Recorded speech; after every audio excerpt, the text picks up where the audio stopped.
மதிமுகவுக்கும் திமுக கூட்டல சில சலசலப்புகள் இருக்கு. அதான் இதான் காரணம். எனக்கு பின்னால வந்த தேமுதிகவுக்கு நீங்க கொடுத்துருக்கீங்க, எனக்கும் ரெட்டையில சீட்டு கொடுங்க அப்படின்னு வைகோ கேட்கிறாரு. திருமாவளவரையும் வைகோவையும் சமாதானப்படுத்துவதற்காக தேமுதிக சீட்டுகளை ரெட்டையிலத்துக்கு கொண்டு வர்றாரு. விஜய்க்கு கான்பிடன்ட் இல்லையோ? ஏன்னா 2 தொகுதியில நிக்க போறதா தகவல் வந்திருக்கு. ஒண்ணு பெரம்பூர் தொகுதி, இன்னொன்னு திருச்சி கிழக்கு தொகுதி. அப்படி 2 தொகுதியில திருச்சி கிழக்குல நிக்க மாட்டார். சங்கீதாவை திமுக இயக்குது அப்படின்றாங்க. அப்ப திரிஷாவை யார் இயக்குறா? பாஜக. விஜய் ஜெயிச்சிடக்கூடாதுங்கிறதுல குறியா இருக்குது திரிஷா. திரிஷா அவங்க தானே சார் நான் சிஎம் ஆகணும்னு கடவுள் அவங்க தானே சிஎம் ஆகணும்னு சொன்னாங்க. விஜய் சிஎம் ஆக சொல்லிச்சது. ஒரு கட்சினா உட்கட்சி முதல் அப்படின்றது ஒண்ணு இருக்கதான் செய்யும். ஆனா பிரபலமான ஒரு கட்சி, அந்த கட்சி நபர்கள்ல உட்கட்சியில இல்லாம வீட்டுக்குள்ள ஒரு உட்கட்சி முதல் போயிருக்கு அப்படின்ற ஒரு தகவல் வந்துட்டு என்ன? ஆமா, இது சில வலைதளங்கள்ல வந்திருக்கு. அந்த கட்சி தேமுதிக, தேசிய திராவிட முன்னேற்ற கழகம், கேப்டன் விஜயகாந்த் அவர்களால் உருவாக்கப்பட்ட கட்சி. ஆரம்பத்துல விஜயகாந்த் மட்டும் ஜெயிச்சாரு. அதுக்கப்புறம் விஜயகாந்தும் தோத்தாரு. அதுக்கப்புறம் அதிமுக இணைந்து கேப்டன் இயற்கை தலைவரானார். அதுக்கப்புறம் மறைந்தார். இப்போ தேமுதிகவில இருந்து விஜயகாந்தோடைய மச்சான், கட்சியினுடைய பொதுச்செயலாளர் பிரேமலதாவுடைய உடம்பிறந்த சகோதரர் சதீஷ் இப்போ மாநிலங்களவை எம்பி ஆகியிருக்காரு, திமுகவுடைய கூட்டணி அமைத்துக் கொண்டு. ஆரம்பத்துல இதை பத்தி ஒன்னும் செய்தியில் வரல. ஆனா அதுக்கப்புறம் இப்ப லேட்டஸ்டா வந்த செய்தி, சதீஷ் கோட்டையில போய் அந்த பாராளுமன்ற உறுப்பினருக்கான சான்றிதழை சர்டிபிகேட் வாங்கும்போது பிரேமலதா அவர்கள் உடன் போகவில்லை. அதே போல கேப்டன் சமாதிக்கு போனாரு சதீஷ், அப்பவும் அந்த அம்மா கூட போகல. இதோட கூடுதல் தகவல் என்னன்னா, விஜயகாந்தோடைய 2 மகன்களும் விஜய பிரபாகரன், சண்முக பாண்டியன் 2 பேருமே இதை கருத்து தெரிவிக்கல, மாமனுக்கு வாழ்த்தும் தெரிவிக்கல. இது அல்லாம பாராளுமன்றத்துக்கு போவதற்கு பிரேமலதாவுக்கு விருப்பம். இது கேப்டன் காலத்திலே இருந்துச்சு. பிரதமர் மோடியோட கேப்டனும் பிரேமலதாவும் வரும்போது மோடிய சந்திச்சு பேசினாங்க பிரேமலதா. அப்பவே அந்த நம்ம அவங்களுக்கு இருந்தது. இத வெளியே சொன்ன உடனே சுதீஷ் இல்ல நான் தான் போவேன், இவ்வளவு நாள் இருந்தாலும் அவங்களை நம்பி அப்படின்னு சொல்லி போர் கொடுத்திருக்காரு. சரி, குடும்பத்துக்குள்ள சண்டை வேண்டாம் அப்படின்னு சொல்லி பிரேமலதா விட்டு கொடுத்துருக்காங்க. சரி, இவங்க எப்படி சார் கட்சியின் பொதுச் செயலாளா இருக்கிறாங்க? மாநில அரசியல்ல தான் இவங்க கவனம் செலுத்தணும். டெல்லி அரசியல் எப்படி இவங்க போய் கவனம் செலுத்துவாங்க? இல்லைங்க, டெல்லி இந்தியா முழுமைக்கும் உள்ள பாராளுமன்றம். அப்போ அவங்க டெல்லியில போகும்போது அந்த டெல்லி மத்திய அமைச்சர்கள் எல்லோரும் அவருக்கு பழக்கம் ஆவாங்க. சில பல நல்லது கெட்டது அவர் செஞ்சுக்கிடுவார். எம்பிஆர் அவங்க எல்லாருமே அவங்க என்ன செஞ்சாங்க, அதாவது சம்பாதிச்சாங்கன்னு வெளியே தெரியாது. அவ்வளவு. ஏன்னா அதே மாதிரி அங்க ஒவ்வொரு பாராளுமன்ற உறுப்பினருக்கும் ஒவ்வொரு கேபினெட் அமைச்சரும் சில விஷயங்கள்ல சில சலுகைகள் கொடுப்பாங்க. அதுவும் யாருக்கும் தெரியாது. நீங்க பாத்தீங்கன்னா திமுக ஆகட்டும் அதிமுக ஆகட்டும், டெல்லியில எம்பியா இருந்தவங்க ஊழல்கள் எனக்கு தெரியாது. ஒரே ஒரு ஊழல், இந்த 2G ஊழல் மட்டும்தான் வந்துச்சு, மற்றபடி வேற ஒண்ணும் வரல. அதனால அவங்க இந்திய அரசியல்ல ஈடுபடலாம் அப்படிங்கிற ஒரு எண்ணம் பிரேமலதாவுக்கு வர்றதுல ஆச்சரியம் இல்லை, இயல்புதான். ஓகே, இப்படியா இருக்கும் பொழுது இப்போ தேமுதிகவுக்கு ஒரு சில பேக்டிராப் இந்த விவகாரத்துல இவங்க குடும்பத்துக்குள்ளே அடிச்சிருந்தனால தொண்டர்கள் மத்தியில ஒரு பெரும் சலசலப்பு ஏற்படுத்துமா, இல்ல ஒரு பின்னடைவு ஏற்படுத்துமா இந்த தேர்தல்ல? அது ஏற்படுறதுக்கு வாய்ப்பு இல்லை. ஏன்னா கேப்டன் இருக்கும்போதே சுதீஷ காலேஜுக்குள்ள விடலை. அதாவது சுதீஷ் மீது ஒரு நல்ல அபிப்பிராயம் இல்லாம தான் கேப்டன் இருந்தாரு. அது உண்மைதான். அதுல எந்த சந்தேகம் அவர் அலோவ் பண்ணல. கேப்டனுடைய மறைவுக்கு பிறகுதான் உள்ள வர்றாரு. அதாவது தனக்கு அடுத்தபடியா தம்பி இருக்கணுங்கிறக்க பிரேமலதா கொண்டு வந்தாங்க. அது இயல்பு. ஆனா கேப்டன் இருக்கிற வரைக்கும் ஏதோ ஒரு காரணத்துக்காக சுதீஷ் மீது அவருக்கு ஒரு நல்ல அபிப்பிராயம் இல்லை. அது வெளியே தெரியாது, தெரியாம இருந்துச்சு. இப்போ அந்த காளைய விட்டதுக்கும் சுதீஷ் தான் காரணம். அந்த ஆண்டாளர் கழிச்சு வித்ததுக்கும் இவர்தான் காரணம். ஆமா, அது ஆளுங்கட்சி தரப்புல வேற ஒருத்தர் பினாமியா அந்த இதை வாங்கியிருக்காரு. ஓகே, அவசரமா ராஜ்யசபா சீட்டு ஆளுங்கட்சி திமுக கொடுத்ததுக்கும் அது ஒரு காரணம்.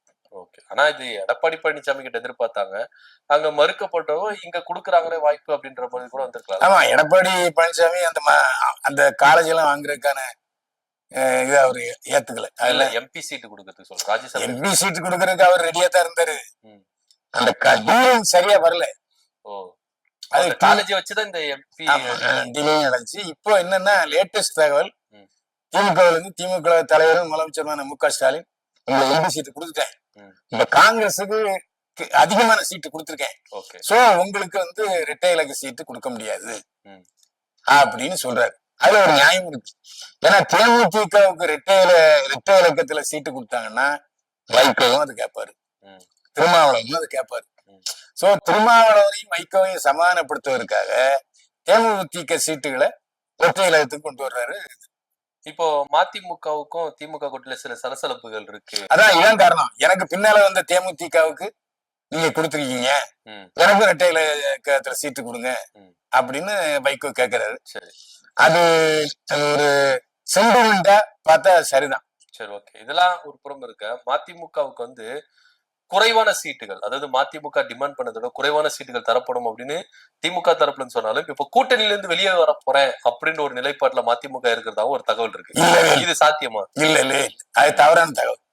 நீங்க என்ன செஞ்சாலும் திருமாவளவனும் சரி வைகோவும் சரி திமுக கூட்டணியிலிருந்து விலக மாட்டார்கள், அது உறுதி. ஓகே, ஆனா துரை வைகோ அப்படி வேற மாதிரி ஸ்டாண்ட் எடுக்கிறதுன வாய்ப்புகள் இருக்கு. துரை வைகோ என்ன பெரிய மனுஷனா? அவருக்கு எத்தனை பேர் இருக்காங்க? வைகோ நம்பிதான் இந்த கட்சி இருக்கு. துரை வைகோ பிரேம்ல இல்ல. இந்த கூட்டணி குறிச்சு பேசுனதுல துரை வைகோ இருந்தாரா? ஆனா இப்ப மதிமுக அவர் தானே சார் ரொம்ப ஓங்கிய குரலா இருக்காரு. அதெல்லாம் சும்மா சக்தியெல்லாம் வெளியே இருந்து காரணம். நீங்க டாக்டர் ராமதாஸ் அன்புமணி ராமதாஸ் பேசக்கூடாது. கட்சியை வழிநடத்துகிறவர் வைகோ. வைகோவுக்காக தான் அந்த கட்சியில இருக்காங்க. போனார்ல மல்லை சத்யா, அவரு என்ன சொல்றாரு, நான் வைகோ கட்சிக்கு தான் ஆதரவு கொடுப்பேன்றது. அது பெரிய விஷயம் இல்ல. எதுக்கு சொல்றேன்னா வைகோவுடைய பேச்சு எடுபடாது, துறை வைகோவுடைய பேச்சு எடுபடாது. மதிமுகவை பொறுத்த வரைக்கும் அதிகார பவர் எல்லாமே வைகோட்டு தான். ஏன்னா இப்போ மதிமுகல இருந்து வருகிற செய்தி என்னன்னா மதிமுக ரெண்டாவுடைய, அதாவது பாமக மாதிரி அப்பா மகன் அப்படின்ற மாதிரி ரெண்டா பிரியும், இவங்க பாஜக பக்கம் கூட்டணிக்கு வருதாகவும் அவர் திமுக கூட்டணியில வருதாகவும் அப்படின்ற ஒரு தகவலும் வருது. அதை வச்சு நான் கேக்குறேன். அது உண்மை அல்ல, வதந்தி, அப்படி வரதுக்கான வாய்ப்பே இல்ல. பாமக மாதிரி மதிமுக இருக்காது. இல்ல, ஒரு முறை பேசும்போது என்ன சொன்னாருன்னா, எனக்கு இந்த பதவி மேல இஷ்டம் இல்ல, அப்பாதான் வற்புறுத்தினாங்க, தொண்டர்கள் வற்புறுத்தினாங்க, அதனால எம்பி ஆயிட்டேன். ஆனா வரும்போது அப்படித்தானே சார் சொல்லுவாங்க எல்லாருமே. எந்த சூழ்நிலையிலும் துரை வைகோவுக்கு இடையில எந்த சண்டையும் வராது. அதாவது அவருக்கு அப்பாவுக்கு அடங்கிய பிள்ளை. ராமதாஸ் அன்புமணி மாதிரி இருக்க மாட்டாருன்றீங்க? இருக்க மாட்டாரு. ஏன்னா துரை வைகோவை கொஞ்சம் ஒதுங்கிரு, இந்த தேர்தல் முடிகிற வரைக்கும் இன்னும் வைகோ சொல்லியிருக்கலாம். அப்படி சொன்னா நிச்சயமா துரை வைகோ கேட்பாரு. சரி, ஓகே. இப்போ திமுக கூட்டணியில ஓரளவுக்கு காங்கிரஸ் அந்த கூட்டணி உறுதியாயிருச்சு, சீட்டு முதற்கொண்டு எல்லாமே உறுதியாயிருச்சு. ஒரு சில கட்சிகளும் கருணாஸ் போன்ற கட்சிகள் 28 கட்சிகள், ஆமா 21 கட்சிகள் மொத்தமா இருக்கிறாங்க. ஆனா இன்னமும் மதிமுக, கம்யூனிஸ்ட், விசிக இவங்களுக்கான ஒரு உறுதிப்பாடான ஒரு நிலை இல்லாம ஒரு இழுப்பறியிலேயே இருக்குது. இதனால திரும்பவும் மக்கள் நல கூட்டணி உருவாதுக்கான வாய்ப்புகள் இருக்கா? கிடையாதுங்க. மக்கள் நல கூட்டணி வச்சாங்கன்னா ஒரு பேருக்கு 1000 ஓட்டு கூட கிடைக்கும். அது முடிஞ்ச போன கதை. இன்றைக்கு கம்யூனிஸ்ட் கட்சிகள் ஒவ்வொரு தொகுதியில எவ்வளவு ஓட்டு இருக்குன்னு நினைக்கிறீங்க? கம்யூனிஸ்ட் கட்சியே ரஷ்யாவிலையும் ஒழுங்கி போச்சு, சீனாவிலையும் ஒழுங்கி போச்சு. இதே சும்மா வண்டி ஓட்டிட்டு இருக்காங்க இந்த பழைய இதை வச்சு. எந்த தொழிற்சங்கத்திலேயாவது கம்யூனிஸ்ட் இடம் வச்சிருக்கா? ஆனா இன்னைக்கு விசிக திமுக கூட்டணியில ரொம்ப ஸ்ட்ராங்கா இருக்காங்களா சார்? அவரு என்ன காரணம்னா வழி கிடையாது. திமுக விட்டா திருமாவளவன் வழி கிடையாது. இப்ப அங்க போக முடியாது. ஏன்னா பாஜக கூட்டணி அதிமுக. அங்க விஜயோட போக முடியாது. ஏன்னா விஜய் கண்ணாமண்ணா திட்டி விட்டாரு திருமாவளவன். சோ ஒரே வழி திமுக தலைவர் ஸ்டாலின் தான். இப்போ ஒற்றை இலக்க சீட்டு தேமுதிகவுக்குன்னு சொன்னா கம்யூனிஸ்ட், வலது கம்யூனிஸ்ட், இடது கம்யூனிஸ்ட், திருமாவளவன் விடுதலை சிறுத்தைகள், வைகோ எல்லாம் ஒத்துப்பாங்க. அதுக்குதான் வழி பண்ணிட்டு இருக்காரு. அதை கரெக்ட் பண்ணிடுவாரு முதல்வர் ஸ்டாலின். சரி, இப்ப நீங்க விஜய்ன்னு சொல்லும் போது தான் ஒரு நபர் இருக்கு. விஜய் அவர்கள் கான்பிடண்டா இருங்க, ஒவ்வொரு மேடையில சொல்லுவார் கான்பிடண்டா இருங்க, வெற்றி நமதுதான், கான்பிடண்டா இருங்க. விஜய்க்கு கான்பிடன்ட் இல்லையோ? ஏன்னா 2 தொகுதியில நிக்க போறதா தகவல் வந்திருக்கு. ஒண்ணு பெரம்பூர் தொகுதி, இன்னொன்னு திருச்சி கிழக்கு தொகுதி. 2 தொகுதியில நின்று நிக்க போறதா தகவல் இருக்கு. கான்பிடன்ட் இல்லாம தான் 2 தொகுதியில நிக்கிறாரு. 2 தொகுதியில நிக்கவே மாட்டார். அப்படி 2 தொகுதியில திருச்சி கிழக்குல நிக்க மாட்டார். ஏன் சார்? திருச்சி கிழக்கு திமுக தொகுதி. எந்த சூழ்நிலையும் காங்கிரஸ்காரங்க கூட அமைச்சர் நேரு ஜெயிக்க வச்சிருக்காரு. புரியுதா? இன்னைக்கு திமுக மாநாடு இவ்வளவு பெரிய மாநாட நடத்துறதே அமைச்சர் நேரு தான். எல்லோரிடமும் பழகிறவர், நல்லவர், அதுல எந்த சந்தேகம் இல்லை. ஆனால் திருச்சி கிழக்கு தொகுதியில நிக்க மாட்டார். ஏன்னா அங்கதான் கொங்கு வேளாளர்கள், கிறிஸ்துவ வாக்குகள் அங்க அதிகமா இருக்கு. அதனால நீங்க சொல்றது வந்து அங்க திருச்சி கிழக்கை சேர்ந்தவரே இங்க சென்னையில தான் ஜெயிச்சார். யார் சார்? இந்த கிறிஸ்தவ வேட்பாளர் ஒரு எம்எல்ஏ இருக்காரு திமுக சார்பாவா? அதனால அது கிடையாது. சரி, திருச்சிய சொந்த இடமா இருக்கிறது. இங்க சென்னையில வந்து போட்டிட்டு ஜெயிச்சார். அதனால திருச்சி கிழக்கு தொகுதியில விஜய் நின்னா கன்ஃபார்ம் தோத்துருவாரு. அதனால அவர் வந்து ஜெயிக்கிற தொகுதியா சேஃப்டி தொகுதியா தான் பார்ப்பாரு. பெரம்பூர் தொகுதியில வாய்ப்பு இருக்கா அவருக்கு? ஏன்னா ஒரு பக்கம் திமுக இல்ல, பெரம்பூர் தொகுதி எஸ்சி தொகுதி. இப்ப அது பொது தொகுதியா வருதா இல்லையாங்கிறது தெரியல. ஆனா பெரம்பூர் தொகுதியை இப்போதைய இப்போதைய மேயர் திருமதி பிரியா கேட்டுட்டு இருக்காங்க அப்படின்னு ஒரு தகவல் வருது. ஏன்னா அவங்க அப்பா பெரம்பூர் தொகுதியில முன்னாடி எம்எல்ஏ வருது. அந்த அடிப்படையில தான் மேயரை பிரியாவுக்கு கொடுத்தாரு முதல்வர். இல்ல, நான் ஏன் கேக்குறேன்னா, பெரம்பூர் தொகுதி அப்படின்றது வந்து திமுக கைவசமும் இருந்திருக்கு, அதிமுக கைவசமும் இருந்திருக்கு. சோ அப்படி இருக்கும் பொழுது விஜய் அவர்கள் போயிட்டு வாலண்டியா போயிட்டு அடி வாங்குறதுக்குன்னு பெரம்பூர் தொகுதி சூஸ் பண்றாரோ? அது இங்க மீடியாக்காரங்க கிளப்பி விட்ட புரளிங்க. விஜய் தான் ஜெயிக்கிறதுல ரொம்ப உறுதியா இருப்பாரு. இல்ல, ஆதவர்ஜனாவும் அதை கன்ஃபார்ம் பண்றாரு. அண்ணங்கட்டெல்லாம் பேசிட்டேன், பெரம்பூர் தொகுதியில தான் வந்து நிக்கணும். ஆதவர்ஜனா பேசுறது உண்மையா இல்ல, உண்மை கிடையாது. அவர் பேசுறது எதுவுமே உண்மை இல்லையா? ஆமா, என்ன காரணம்னா அவரு சங்கீதாவுக்காரவே பேசிட்டு இருக்காரு. புரியுதா உங்களுக்கு? இப்போ ஆதவர்ஜனாவுடைய ரகசிய சதி என்ன தெரியுமா? நானும் பொண்டாட்டி விட்டு பிடிச்சிருக்கேன், நானும் என் பொண்டாட்டியோட நிறைய போட்டு வச்சிருக்கா, மாமியா அண்ணா திமுக பிடிச்சி, இப்ப நான் வந்து தான் இருக்கேன், பொண்டாட்டியோட வாழக்கூடாது சதி பண்றாரு விஜய்க்கு எதிராக. சங்கீதா விஜய்க்கு நடுவுல சதி செய்யறது ஆதவர்ஜனா. ஆமா, அதுல எந்த சந்தேகம் இல்லை. ஏன்னா அவரு பொண்டாட்டி விட்டு இருக்காரு. மச்சன எங்க குடும்ப சொத்து எல்லாம் ஒழிச்சிட்டான் ஆதவர்ஜனான்னு சொல்றாரு. சோ ஒரு நல்ல குடும்ப தலைவன் என்ன செய்வாங்க? பொண்டாட்டிய கணவனோட சேர்த்து வைப்பான். தனியா இருக்கனால ஆதவர்ஜனா நானும் தனியா இருக்கேன், நீ அவசரப்படுன்னு சொல்லி சதி பண்ணிட்டு இருக்காரு. ஆதவர்ஜனா சொன்னா விஜய்க்கு இருக்கணும்ல சார் புத்தி. அவரு அதாங்க இந்த ஆளு நினைச்சுட்டு போ, அந்த ஆளு அதெல்லாம் கேட்க மாட்டாரு. அவரு ஒரு தனி ரூட் எடுத்து போறாரு. என் வழி தனி வழின்னு ரஜினிகாந்த் சொன்னார் இல்லையா? அது உண்மையிலே ரஜினா விஜய்க்கு தான் பொருந்தும். எவன் அறிவுரை சொன்னாலும் கேட்க மாட்டேன். அவங்க அப்பா அறிவுரை சொல்லி அவரு கேட்கல, ஏன் ஆதவர்ஜனா கேட்கக்கூடாது? சரி, இந்தியாரி பொழுது அவங்க வழக்கு போயிருந்தது. ஒரு பக்கம் சங்கீதா விஜய் வழக்கு, இன்னொரு பக்கம் இவங்க 2 பேரும் கல்யாணத்துக்கு வராங்க 2 பேரும். இதன் இடையில மகளிர் தின விழாவை கொண்டாடுறாரு விஜய். மகளிர் தின விழா கொண்டுட்டு லாஸ்ட்ல இதெல்லாம் ஒர்த்தே இல்ல, நீங்க வந்து ஃபீல் பண்ணாதீங்க, ஹர்ட் ஆகுது எனக்கு அப்படின்றாரு. ஒர்த்து இல்ல அப்படின்றத எந்த மாதிரி ஒரு அரசியல் ஒரு தலைவர் இப்படி வழி நடத்துறாரு அப்படின்னு நம்மளுக்கு தெரியல சார். ஒரு பெண் சொல்லிட்டாரு, குடும்பத்தை, அப்பாவை, அம்மாவை, மனைவிய, மகளை, மகனை ஒர்த்து இல்லைன்னு எந்த ஒரு குடும்ப தலைவனாலும் சொல்லுவானா? நாளைக்கு இதே மாதிரி தேர்தல் ஒர்த்து இல்ல, தமிழ்நாட்டு வாக்காளர்கள் முக்கியம் இல்ல சொல்றீங்க, அந்த வார்த்தை தவறான வார்த்தை, கண்டனத்துக்குரிய வார்த்தை. நான் என் சொந்த பிரச்சனையை நான் பாத்துக்கிறேன் அப்படிங்கிறதோட நிறுத்திருந்தா பரவாயில்ல. அது ஒர்த்து இல்லைன்னா என்ன அர்த்தம்? அதுதான் ரொம்ப வன்மையா கண்டிக்கத்தக்கது. அதுவும் மகளிர் தின விழாவிலேயே ஒரு பெண்ணை வந்து கலங்கப்படுத்துறாரு, அசிங்கப்படுத்துறாரு அப்படின்னு பேசப்படுது. ஏங்க மகளிர் தின விழா கொண்டாடுறதுக்கு ம். இந்த சூழ்நிலை விஜய்க்கு தகுதி இல்லை. ஏன் அது சார்? ஒரு பப்ளிசிட்டிக்காக கொண்டாடி இருக்காரு. ம். அதான் சொல்லல, மக கிராஜுவேஷன் டேக்கு போகல, ம். அப்பாவுடைய 80வது திருமண 80வது பிறந்த விழா அதுக்கு போகல, ம். மகனுடைய சொந்த படத்துக்கு சப்போர்ட் பண்ணல. இந்த மகன் ஜேசன் சஞ்சய் போட்டுக்கிட்டு ஜேசன் சஞ்சய் எக்ஸ்ன்னு சொல்லி ம். அம்மாவுடைய இனிஷியல போட்டுக்கிட்டாரு. இந்த அளவுக்கு இருக்கு. அப்புறம் என்ன? சரி, இவ்வளவு பிரச்சனை நடக்குதுல்ல சார், சங்கீதாவை எப்போ வந்து பிரஸ் சந்திக்க போறாங்க? வாய்ப்புகள் இருக்குமா பிரஸ் இல்ல, சந்திக்க? அந்த அம்மா பொறுமையா காத்துக்கிட்டு இருக்காங்க. ஏன் இவ்வளவு பொறுமையா இருக்கணும்? இல்ல, என்ன இருந்தாலும் கணவன் மனைவி அதான் வந்துருச்சே கோர்ட். வந்துருச்சுங்க. வந்தாலும் வந்து எந்த ஒரு கணவன் தான் கச்சாமிச்சான்னு பேசிட்டு அலைவானே தவிர ம். மனைவி பேசவே மாட்டாங்க. ஏன்னா அவங்க உரிமை இருக்கு. ம்.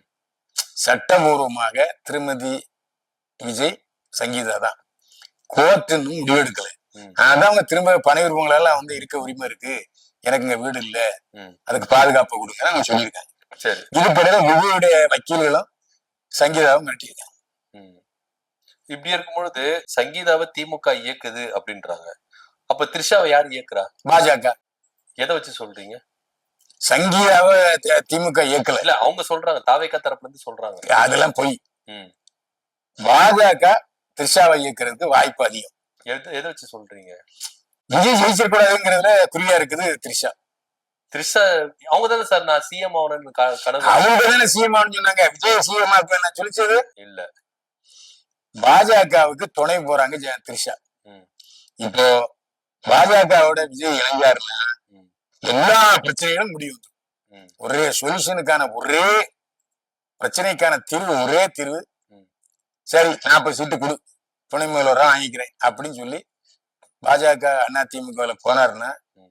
விஜய்க்கு எதிர்காலம் கண்டிப்பா உண்டு. அப்போ அவருடைய எல்லா பிரச்சனைகளும் தீர்ந்துடும். ஓகே. த்ரிஷாவும் ஆஃப் ஆயிரும். ம். அவங்க மனைவியும் விஜயோட சேர்றதுக்கான வாய்ப்பு இருக்கு. அவங்க அப்பாவும் அம்மாவும் எஸ் ஏ சந்திரசேகரும் சோபா சந்திரசேகரும் சேர்ந்து மகனையும் மருமகளையும் சேர்த்துருவாங்க. அப்ப நீங்க சொல்றதுபடி பார்த்தா இந்த திருமணத்துக்கு இவங்க 2 பேரும் ஜோடி வந்தது த்ரிஷா தான் தூண்டி விட்டு வந்தாங்க, இவருக்கு விருப்பம் இல்ல அப்படின்னு ஆமா ஆமா. த்ரிஷாவுடைய வற்புறுத்தல், ம். த்ரிஷாவுடைய பாடி டிமாண்ட், போதை மயக்கத்துல வர்றாரு விஜய். ஓகே. அந்த பாடி டிமாண்ட் தான். ஆமா, ஓகே. அதுல எந்த சந்தேகம் இல்லை. என்ன காரணம்னா பொண்டாட்டி அங்க இருக்கு. ம். ம். சோ பாடி டிமாண்ட த்ரிஷா மூலம் நிறைவேற்றி இருக்கலாம். ஓகே. அதனால த்ரிஷாவுடைய மயக்கத்துல இருக்கலாம் விஜய். அதுல எந்த சந்தேகம் இல்லை. இப்ப பாஜக தான் த்ரிஷா இயக்குதுன்னா விஜய செவி கொடுக்கணும், லெப்ட் ரைட் வாங்கி அமுச்சு விட்டுருக்கலாமே. அது அவர் தெரியாம இருக்கலாம். ஓகே. ஓகே. அதாவது பாஜகவோட எந்த தொடர்புல இருக்காரு என்னங்கிறது தெரியாம இருக்கலாம். ம். ம். ஏன்னா பாஜக விஷயங்களை வந்து அவ்வளவு சீக்கிரம் யாரும் வெளியே விட முடியாது. ஆமா. அரசியல் கட்சிகளே அவங்களுடைய ரகசியங்களை ரொம்ப நீட். இப்போ தேமுதிக வந்து எவ்வளவு நாள் இதை சமாளிச்சுட்டே இருந்தாங்க பிரேமலதா. ஆமா. திமுகவில் கடைசியில் ஐக்கியமானாங்க. யார்ட்டையா சொன்னாங்களா? இல்ல. எந்த பேச்சுவார்த்தை எல்லாம் அண்ணா திமுகவோடய இருந்துச்சு. கண்டிப்பா. ஒரு நாள் கரெக்டா போய் திமுக சேர்ந்து அக்ரிமெண்ட் போட்டாங்கல்ல. அது மாதிரி அரசியல்ல வந்து ரகசியங்களை பாதுகாக்கிறது முக்கியம். சரி, இப்ப பாஜக ஒரு பக்கம் விஜய் வந்து த்ரிஷா வச்சு நெருக்குறாங்க, இன்னொரு பக்கம் சிபிஐ வச்சு நெருக்குறாங்களோ திரும்பவும் இந்த கரு. அதாங்க பாஜக. அதாவது பாஜக எல்லா விதத்திலும் நெருக்கடி கொடுக்கும். ஏன் ஜனநாயகம் படத்தையே நிறுத்திட்டாங்களே.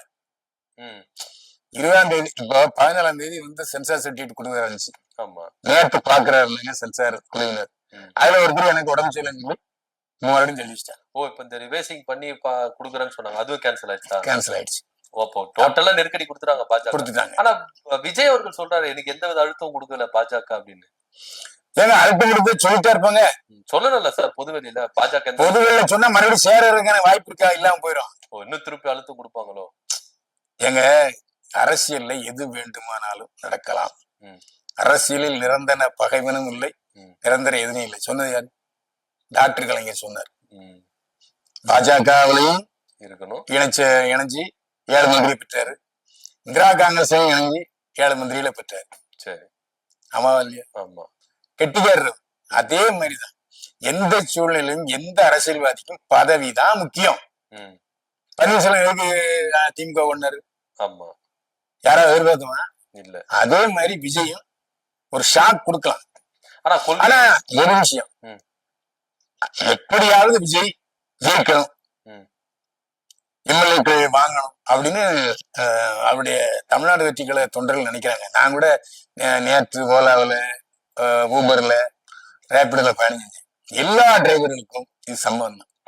எப்படியாவது ஜெயிக்கணுங்க விஜய் அப்படின்னு தான் நினைக்கிறாங்களே தவிர பாஜக அழுத்தம் கொடுத்தது, பாஜகவோட சேர்றது தப்புன்னு யாரும் சொல்லல. அதே தொண்டர்களுடைய மனநிலைமை இந்த விஜய் த்ரிஷா அவங்க 2 பேரும் இணைஞ்சது எதுன்னு சார் சொல்றாங்க பொதுவெளியில? அது எல்லாருமே எதிர்க்கிறாங்க. தேவையில்லை, த்ரிஷா விஜய் விஷயம் சீக்கிரம் முற்றுக்கு வரணும், இது தேவையில்லாம தலைவர் விஜய் இழுத்தடிக்கிறாரு, அது அவரு செய்யறது தப்பு அப்படின்னு எல்லாருமே சொல்றாங்க. சரி, த்ரிஷாவுடன் விஜய் இணைந்திருப்பதை அதாவது ஒரு சிலர் தற்குறிகள் சொல்றாங்கல்ல, அவங்க வேணா ஆதரிச்சுக்கலாமே தவிர உண்மையாகவே அரசியல்ல அதாவது ஒரு நல்ல இடத்தை பிடிக்கணும், முதலமைச்சர் சீட்ல உட்காரணும் அப்படின்னு விரும்புகிற தமிழ்நாடு வெற்றி கழக தொண்டர்கள் யாருமே த்ரிஷா அஃபேரை விரும்பல. ஆமா, இப்ப ஏன்னா பார்த்தோம் அந்த மகளிர் தின விழாவில கொண்டாடிட்டு வந்த ரஞ்சனா நாச்சியார் அவங்க என்ன சொல்றாங்கன்னா, ஒர்த்து இல்ல அப்படின்றத விஜய் அவங்க தாவேக்கா நிர்வாகி தான், ஆனா இருந்தாலும் போல்ட் அடிக்கிறாங்க, விஜய் சொன்னது தப்பு அப்படின்னு சொல்றாங்க. அதை நம்ம எப்படி பாக்குறோம்? எல்லா பெண்களுடைய கருத்து அதான். ரஞ்சனா நாச்சியார் மட்டும் இல்ல, ஹவுஸ் ஒய்ஃப் எல்லாருமே அந்த கருத்தெல்லாம் இருக்காங்க, அதுல எந்த சந்தேகம் இல்லை. அது விஜயுடைய மண்டைக்கு ஏறணும். சரி, அவரு இன்னும் புத்தி தெளிவு இல்லாமல் இருக்கிறாரா என்னன்னு தெரியல. விரைவில் அவரு மூளை சரியா வேலை செய்யும். ஆனா இதே மனநிலைமையில மத்த பெண்கள் இருக்க மாட்டாங்க. ஏன்னா இன்னொரு பெண்மணி என்ன சொல்றாங்கன்னா, தங்கையா இருப்பேன், பொண்டாட்டியா இருப்பேன்னு சொல்றாங்க. கள்ளக்காதல் எல்லார் குடும்பத்துல இருக்குது தானே, இதெல்லாம் சர்வசாதாரணமா பேசி. ஏங்க கள்ளக்காதல் ஒரு நடிகை வீட்டுல இருக்கலாங்க, ஒரு அரசியல் தலைவர், அதாவது எனக்கு வழிகாட்டுக்க வேண்டிய தலைவரா இருக்கிற வீட்டுல எப்படி இருக்கும்? ஆனா அவரை பின்பற்ற மக்கள் பெண்கள் முக்கியமா சொல்றதுதான் சரி. இல்ல அது போய் இல்ல, அவங்களே பேட்டி கொடுத்துருக்காங்க. அதெல்லாம் சும்மா தற்கொலைகள் சொல்லியிருக்க வேலை. எந்த ஒரு ஹவுஸ் ஒய்ஃபும் ஒரு நல்ல இல்லத்தரசி, நல்ல பெண்மணி அப்படி சொல்லவே மாட்டாங்க.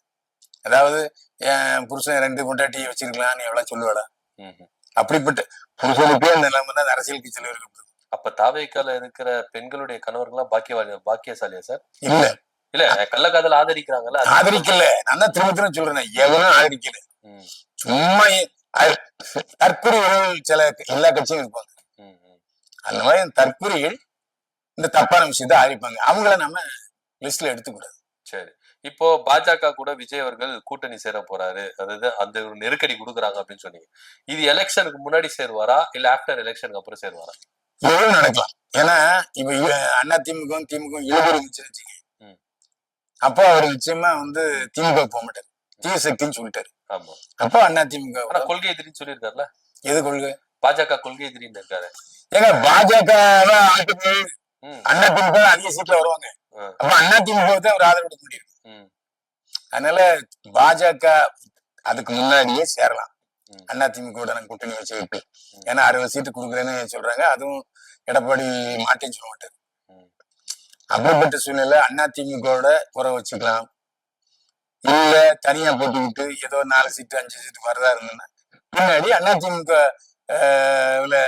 எடப்பாடி முதல்வராக விஜய் சப்போர்ட் பண்ணலாம். ஓகே சார், 2026ல விஜயனுடைய தாக்கம் எந்த அளவுக்கு இருக்கும்? ஏன்னா ஒரு பக்கம் சங்கீதா விவாகரத்து வழக்கு, இன்னொரு பக்கம் த்ரிஷா இப்படி போயிட்டு இருக்கு, இன்னொரு பக்கம் பாஜக நெருக்கடி.